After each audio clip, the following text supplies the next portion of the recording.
big one, head-on attack. In the 1980s, when I came both to AIDS activist video making and my career as a scholar, there was no public or academic discourse about AIDS.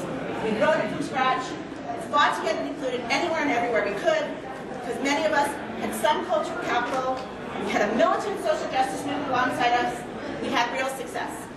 Period 2, head in the sand. The head in the sand period of AIDS art was defined by two different relationships to the censor. We became her, and we overrode her. By the mid-1980s, AIDS activism had largely succeeded in naming the unsaid, bringing the unheard and unseen to the table. We took some real control of the discourse of AIDS, and so began to work closely with or even manage or speak for its institutions. We worked with or overrode the censor. Period 3, heavy hearts in our hands.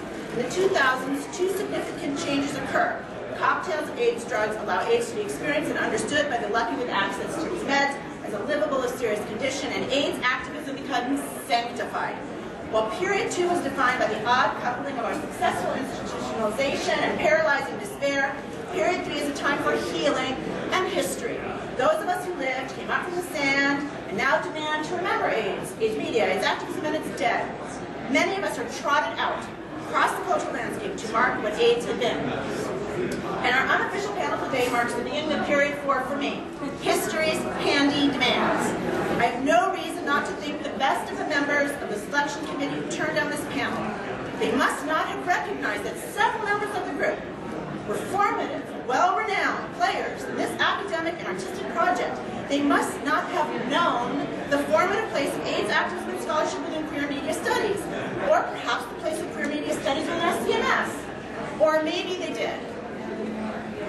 But I imagine that they did not silence us because they're anti-AIDS or anti-scholarship, or that they're homophobic. They silenced us because they didn't know that AIDS or our analysis of it mattered to us, to them, or to SCMS.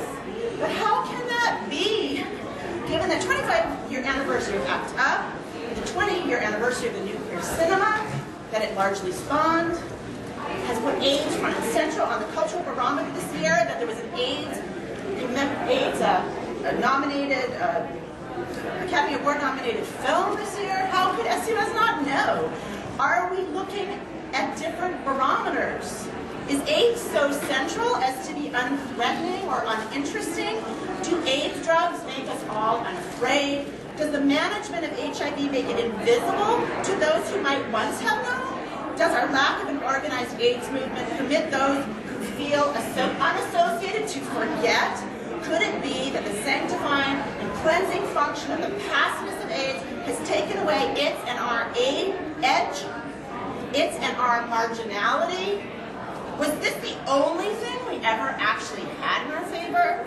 This the very thing that killed us? By engaging openly with a circuit of censorship, we can be our most productive because it forces us to ask who silences us, why, with what ramifications, and then what art and action are the best and necessary responses. I hope this is what we will take up next in the unofficial conversation that follows. Thank you.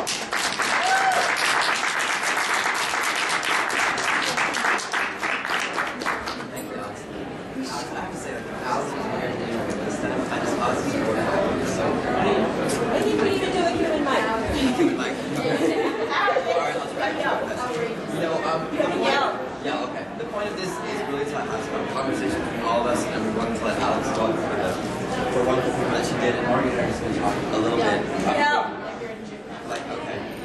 Marty and I are going to talk very briefly, and then we're going to have a conversation. So, Alex talked a lot of it about why AIDS is important now. And I think there's maybe too much of an emphasis going on presently about how we might remember or how we might pay tribute to HIV/AIDS. The question seems to be that yes, there's this barrage of documentaries out now, like How to Survive an Epidemic, which is now being made into a miniseries of ABC, and all of these AIDS texts and discourses are rooted in the past. So perhaps what's going on, and it should be going on, is an understanding of HIV/AIDS in general, but also media studies as a visitation of what AIDS means. Now, there's not much of a conversation about what HIV/AIDS means now, partially because what HIV/AIDS has meant continues to haunt our present understandings of HIV/AIDS.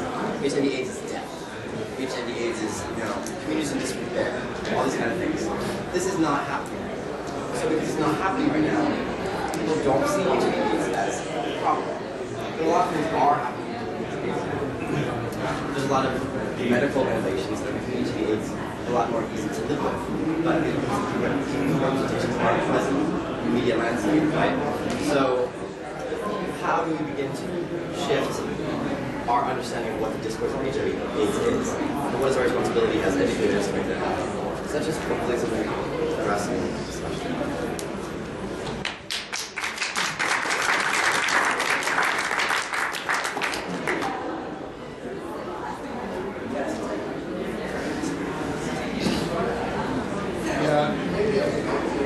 Okay, so the original roundtable that we had planned, my role in that gave me an opportunity to talk about work that was coming out of queer trans youth communities. So I especially wanted to talk about new HIV/AIDS media produced by people generally under 25, especially in new media on the internet. Because it felt like central to the work that I do, it's really important to take this movement that happened in the late 80s and early 80s and then early 90s, that whole time of AIDS first appearing, and then link it to things that are appearing now, to queer trans communities that are emerging now, people who are coming of age, having always grown up with AIDS. And when the panel was rejected, and I realized that those conversations were going to happen, it also made me realize that I was getting really ahead of myself. Here I was trying to bridge these two different generations, or even more than two generations, and if you think of it like the metaphor of the bridge, here's one generation and here's the other, and then I was going to build a bridge, we didn't even have like the two groups in the same zone. Not getting into SEMS made me rethink kind of the metaphor of the bridge that I was thinking through, about how I had to get everybody into the same kind of space in order to even make those conversations happen at all.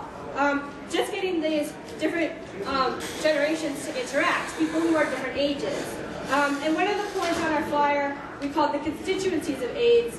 And by that, we often think about, we need to think about AIDS through a lens of race. We need to think about it outside of just North America. We need to think about class. Are people who are of different races, classes, people who live in different places, are they talking about their experience of HIV with each other? Is that possible? Are people who are seropositive, people talking to negative people? Are those conversations happening along those lines? Is that possible? Do people who live with disability talk about their disability and their experience of illness with people who don't? And one of the factors that we often leave off that list is age. Are people who are young right now talking to people about this who are older? And are there spaces in which that can happen? And often the answer is no. And I think that it's hard to find these spaces. In one space that I think that there is a potential for intergenerational conversations is actually academia. I mean, in my life, I try to surround myself with different queer communities constantly. And it's actually in academia that I have the most conversations with people who aren't in my exact age bracket. And one such space for that to happen is actually conferences. SEMS has been a place where I can actually talk to people who lived through that time in the 80s and 90s where all their friends were dying. And in studying HIV/AIDS in school and now writing about it post-grad, I realized that what I'm facing is actually a problem of knowledge. I have a problem where I can't actually know what it felt like to live through that part of the crisis. I can't know what it felt like to have every single one of my friends sick or dying or worried about dying and to have to fight for my life. And that question of not knowing what that feels like is really central to my own work. And what does it mean for an entire generation of people to not understand the experience of the generation that came before them? What I think is also really important in having these conversations is not just young people understanding what AIDS meant to people who lived through the initial crisis, but also those people understanding what it means to be us. What does it mean to be born in 1982, at the same time that they declare AIDS a crisis, and then to grow up and not know what that means and then try to. And I think that between the two groups there is a lot of questions that come up, and a lack of understanding, or just even an admiration and wanting to talk about those things, which is why I really wanted to come to SCMS anyways. And I really believe that these conversations need to happen.